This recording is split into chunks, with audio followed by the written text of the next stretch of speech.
The Assembly will hear an address by His Excellency Ismail Sabri Yaakob, Prime Minister of Malaysia. I request protocol to escort His Excellency.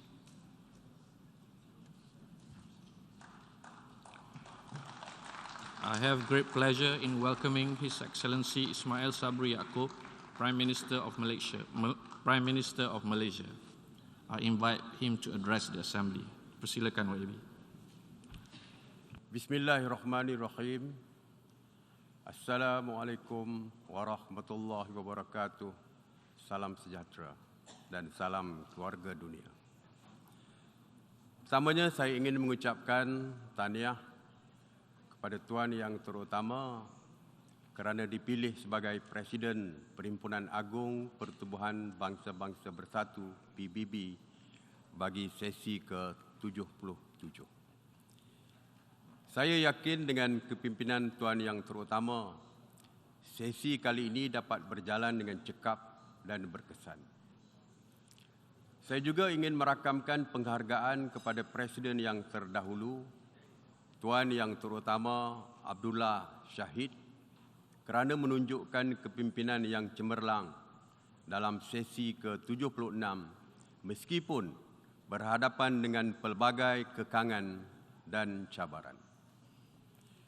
Malaysia menyambut baik tema yang dipilih bagi Perhimpunan Agung PBB pada tahun ini, iaitu suatu detik perubahan, penyelesaian transformatif kepada cabaran bersaling kait.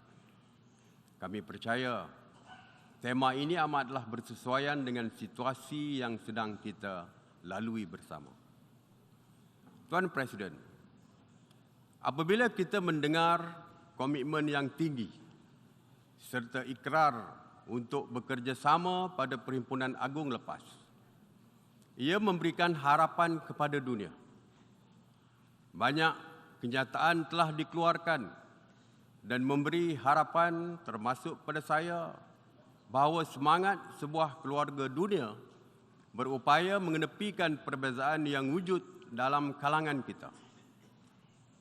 Komitmen itu membolehkan kita bangkit semula daripada pandemik serta mengharungi cabaran-cabaran yang kita hadapi secara bersama. Namun semangat yang optimis ini kian pudar. Saya bimbang melihat cabaran yang masih tidak dapat ditangani dan malahan semakin buruk. Banyak cabaran masih tidak dapat ditangani. Iktibar utama yang kita pelajari dari pandemik COVID-19 ialah kita tidak boleh lari daripada setiap cabaran yang melanda. Sifat mementingkan diri tanpa mempedulikan kesan terhadap pihak lain hanya akan menimbulkan ketidakpercayaan dalam jalinan kerjasama antarabangsa. Dalam dunia yang saling berkait, dasar dan keputusan sesetengah negara mampu memberi kesan kepada negara lain. Misalnya, dalam mendepani cengkaman inflasi yang melanda dunia, dasar monetary dan penetapan kadar faedah oleh sesebuah negara turut memberikan impak kepada negara-negara lain. Di sinilah kerjasama dan penyelarasan antara negara perlu dipertingkatkan bagi mencapai matlamat kesejahteraan ekonomi yang lebih adil untuk semua. Dalam struktur kewangan dan monetary antarabangsa yang masih didominasi oleh beberapa kuasa besar serta dalam keadaan pemulihan ekonomi dunia, keputusan dasar monetary domestik perlu diselaraskan dengan mengambil kira realiti serta keperluan negara-negara membangun. Sehubungan dengan itu, Malaysia menggesa negara-negara anggota PBB untuk mewujudkan mekanisme kerjasama monetary antarabangsa bagi membina sistem yang lebih efektif, adil serta mampu mengimbangi keperluan pembangunan sejagat.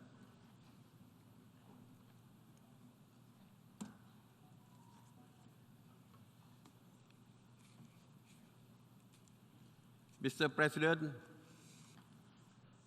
keamanan dan kestabilan adalah penting dalam mengharungi setiap cabaran besar masa kini, baik krisis perubahan iklim, kemiskinan global, mahupun kesan pandemik berterusan. Sehebat mana pun perancangan kita, ia tidak akan bertahan daripada kemusnahan dan pembaziran yang disusuli dengan peperangan moden. Inilah kebenaran yang tidak seharusnya kita lupa. Konflik akan hanya mengakibatkan kesan negatif kepada seluruh dunia. Disebabkan konflik, kini kita berdepan dengan pelbagai masalah seperti kekurangan zat dan sumber makanan. Mendepani isu ini, Malaysia menyeru semua negara untuk memberi penekanan kepada isu sekuriti makanan bagi menjamin sumber makanan yang mencukupi untuk semua. Tuan Presiden, Piagam PBB dan Undang-Undang Antarabangsa wujud untuk menggalakkan penyelesaian damai bagi pertikaian antara negara. Piagam dan undang-undang ini menetapkan hak sesebuah negara dalam mengejar kepentingan diri sendiri. Berdasarkan prinsip itu, Malaysia menentang pencabulan undang-undang antarabangsa, termasuk prinsip kedaulatan dan integriti wilayah sesebuah negara. Apabila tercetusnya konflik, semua pihak bertanggungjawab untuk meredakan ketegangan dan memberikan keutamaan kepada keselamatan dan nyawa orang awam. Pada masa yang sama, pihak yang bertelagah perlu kembali ke meja perundingan untuk menghentikan konflik secepat mungkin. Malaysia tidak bersetuju dengan tindakan pengasingan sesebuah negara daripada pertubuhan antarabangsa. Langkah sedemikian bertentangan dengan prinsip multilateralism dan menghalang dialog. Harga yang perlu dibayar untuk sesebuah peperangan adalah tinggi nilainya. Dengan situasi yang dialami oleh Ukraine, kesannya bukan sahaja dideritai oleh rakyat dan negara itu, malah turut dirasai dunia. Konflik ini telah mengancam keamanan, keselamatan global, ekonomi dan menggugat sekuriti makanan. Malaysia mengalu-alukan pengujudan koridor laluan laut yang membolehkan penghantaran bijiran dari Ukraine. Ini merupakan satu langkah positif dalam menangani masalah sekuriti makanan. Dalam hal ini, Malaysia ingin mengulangi ketegasan agar semua negara, terutamanya kuasa-kuasa besar, supaya mengelak daripada mewujudkan blok pengasingan yang hanya akan mendorong dunia ke kancah perang dingin. Dunia perlu sedar keamanan hanya boleh dicapai melalui dialog dan rundingan. Bagi wilayah Palestin,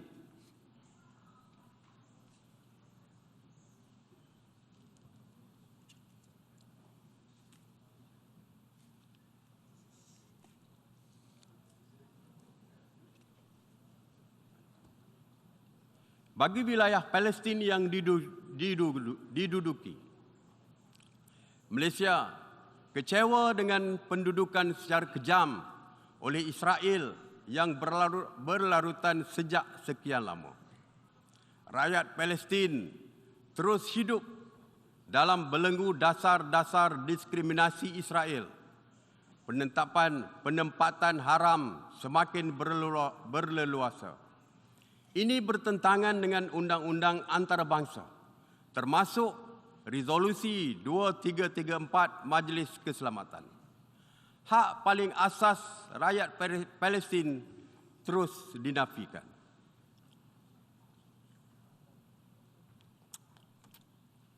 Justru Malaysia berpandangan kuasa-kuasa besar perlu bersikap jujur dalam menyelesaikan isu kekejaman yang dihadapi oleh rakyat Palestin. Pendirian tegas itu harus diambil oleh PBB bagi memastikan krisis yang telah berlarutan di bumi Palestin sejak sekian lama dapat diselesaikan dengan segera. Apa yang berlaku hari ini, kebanyakan negara begitu cepat bertindak dalam kes yang berlaku di Ukraine. Malaysia mahu tindakan yang sama harus diambil bagi menyelesaikan isu di Palestin. Israel perlu berhenti menjadi sebuah entiti apartheid. Walaupun kita masih diancam konflik antara negara, kita tidak boleh mengabaikan krisis lain yang berlaku di seluruh dunia. Tunjang kekuatan kepada dunia yang bebas konflik ialah hidup bersama dalam budaya damai, dan Malaysia sebagai sebuah negara yang berbilang kaum, budaya dan agama sentiasa menyokong padu dan memperjuangkan konsep kewujudan bersama yang aman antara pelbagai bangsa, kepercayaan dan budaya. Mr. President, di rantau Asia Tenggara, Malaysia telah memainkan peranan penting dalam penyelesaian konflik. Sebagai contoh, Malaysia terlibat dalam proses damai antara Kerajaan Filipina dan Barisan Pembebasan Islam Moro ataupun MILF sejak tahun 2001. Selain daripada itu, Malaysia juga sentiasa proaktif membantu menyelesaikan pelbagai krisis dan konflik serantau. Namun demikian, Malaysia kecewa dengan situasi di Myanmar sejak tercetusnya rampasan kuasa pada bulan Februari 2021. Amat mendukacitakan apabila Majlis Keselamatan tidak mengambil sebarang tindakan serius dalam menangani situasi ini. Malah ada yang melihat Majlis Keselamatan berlepas tangan dan menyerahkannya kepada ASEAN. Malaysia kecewa tiada kemajuan bermakna dalam pelaksanaan kesepakatan 5 perkara ASEAN, terutamanya oleh pihak junta Myanmar. Dalam acuannya sekarang, kesepakatan 5 perkara ASEAN ini tidak boleh diteruskan lagi.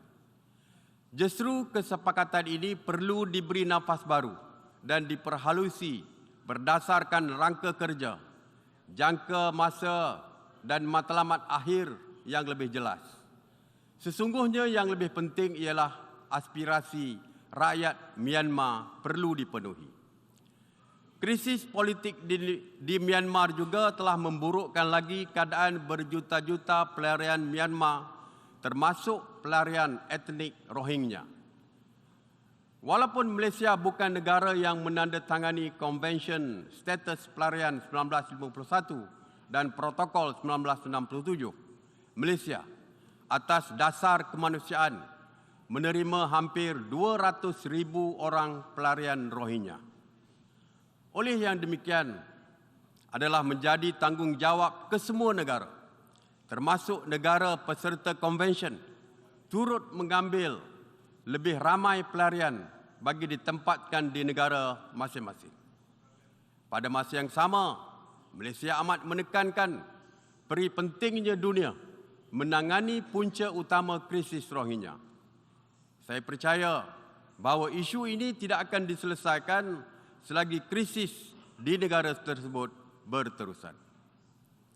Tuan Presiden, konflik dan krisis yang berlaku di dunia ini, termasuk di Ukraine, Palestin dan Myanmar, tidak dapat diselesaikan akibat kepincangan sistem tadbir urus global dan PBB. Masalah yang paling besar di PBB adalah Majlis Keselamatan. Kuasa veto seringkali disalahgunakan untuk memihak kepada kuasa dunia yang memilikinya. Ia tidak demokratik dan melanggar prinsip asas demokrasi. Ini menyebabkan konflik yang berlaku tidak dapat diselesaikan oleh mana-mana wakil tetap majlis tersebut. Selaras dengan prinsip satu negara, satu undi. Sekarang adalah masanya kuasa veto dihapuskan. Sebagai organisasi yang membawa semangat dan lambang demokrasi kepada dunia, PBB perlu kembali kepada landasan penubuhannya. Tuan Presiden, perubahan iklim merupakan masalah sejagat yang melibatkan kita semua. Pada tahun lepas sahaja, Malaysia telah dilanda banjir paling serius dalam sejarah yang mengakibatkan kerugian dianggarkan mencecah 1.4 bilion US dollar ataupun 6.1 bilion ringgit. Ramai terkorban dan hampir 100,000 terpaksa dipindahkan ke pusat penempatan sementara. Situasi ini bukan sahaja berlaku di Malaysia, malah di beberapa negara lain. Jelas sekali, langkah-langkah mitigasi dan adaptasi perlu diteruskan. Hakikatnya, negara maju memikul tanggungjawab untuk meningkatkan bantuan kepada negara membangun dengan memenuhi komitmen menyediakan peruntukan 100 bilion US dollar setahun tanpa syarat. Ini dapat merealisasikan tindakan terhadap perubahan iklim yang sepatutnya dilaksanakan sejak tahun 2020.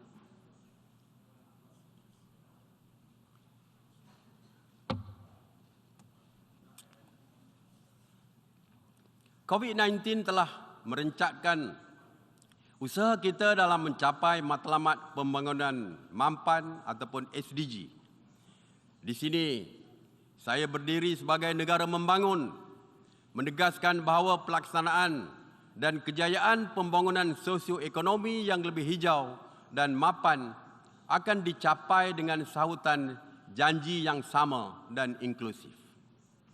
Hakikatnya, teknologi baru menjadi penggalak kepada sesebuah negara untuk beralih kepada tenaga boleh diperbaharui. Namun begitu, teknologi baru ini perlulah bersifat mampu milik oleh negara-negara membangun. Dalam hal ini, Malaysia komited dalam menjalankan tanggungjawab dan peranannya bagi memastikan pemeliharaan dan kelestarian alam sekitar. Dalam konteks ini, pelbagai langkah telah dilaksanakan oleh Malaysia. Sebagai contoh, yang pertama, dalam industri kelapa sawit, Malaysia telah memperkenalkan standard Malaysian Sustainable Palm Oil ataupun MSPO untuk memenuhi keperluan bagi tujuan pembangunan mapan. Yang kedua, Malaysia komited untuk mengurangkan pelepasan gas rumah hijau sebanyak 45% berdasarkan keluaran dalam negara kasar KDNK menjelang tahun 2030. Dalam hal ini, Malaysia meletakkan sasaran bagi mencapai 31% penggunaan tenaga boleh diperbaharui menjelang tahun 2025. Malaysia juga komited untuk mencapai status negara sifar pelepasan gas rumah hijau seawal tahun 2050. Yang ketiga, dasar tenaga negara 2022 hingga 2040 telah dilaksanakan di Malaysia pada 19 September 2022 bagi meningkatkan daya tahan ekonomi makro dan jaminan bekalan tenaga. Yang keempat, Malaysia telah bersetuju menubuhkan pusat SDG negara bagi mempergiatkan program dan memantau kemajuan SDG. Sebagai satu daripada hanya 17 negara yang memiliki kepelbagaian bio di dunia, Malaysia sedar akan tanggungjawab untuk mempertahankan dan memelihara sumber asli kepada generasi yang bakal mewarisi dunia ini. Semasa sidang kemuncak bumi pada 1992, Malaysia telah berikrar untuk mempertahankan sekurang-kurangnya 50% daripada hutannya. Selepas 3 dekad, hari ini Malaysia masih mempunyai 54% kawasan hutan di seluruh negara. peratusan ini akan bertambah berikutan langkah penghutanan semula yang agresif oleh Malaysia. Bukan sahaja Malaysia, bahkan dunia perlu peka terhadap usaha mencapai matlamat pembangunan Mapan 2030. Sehubungan dengan itu, Malaysia mengalu-alukan penganjuran Forum Politik Peringkat Tertinggi berkaitan pembangunan Mapan ataupun HLPF pada tahun hadapan. Usaha ini tepat pada masanya kerana ia memberi peluang kepada kita untuk melihat semula apa yang telah dicapai dan apa yang boleh ditambah baik demi kebaikan keluarga dunia. Tuan Presiden, kita semua berkongsi kebimbangan yang serupa terhadap semua isu yang telah saya bangkitkan tadi. Malaysia kekal optimistik. Saya menyeru negara-negara anggota untuk melaksanakan peranan masing-masing dalam mengatasi cabaran yang kita hadapi. Namun, kita harus melakukan bersama-sama seperti sebuah keluarga besar, keluarga dunia. United we stand, divided we fall. Selagi kita bersatu padu dan teguh bersama dalam memikul beban ini, saya pasti kita akan berjaya. Hari ini saya mengajak komuniti antarabangsa bekerjasama dengan mengamalkan semangat keluarga dunia dalam menghadapi cabaran global. Dengan lafaz Bismillahirrahmanirrahim, Tuan Presiden, Malaysia akan terus memberikan komitmen sepenuhnya. Sekian, terima kasih. Wabillahi taufiq wal hidayah. Wassalamualaikum warahmatullahi wabarakatuh. On behalf of the Assembly, I wish to thank the Prime Minister of Malaysia for the statement just made, and I request protocol to escort His Excellency.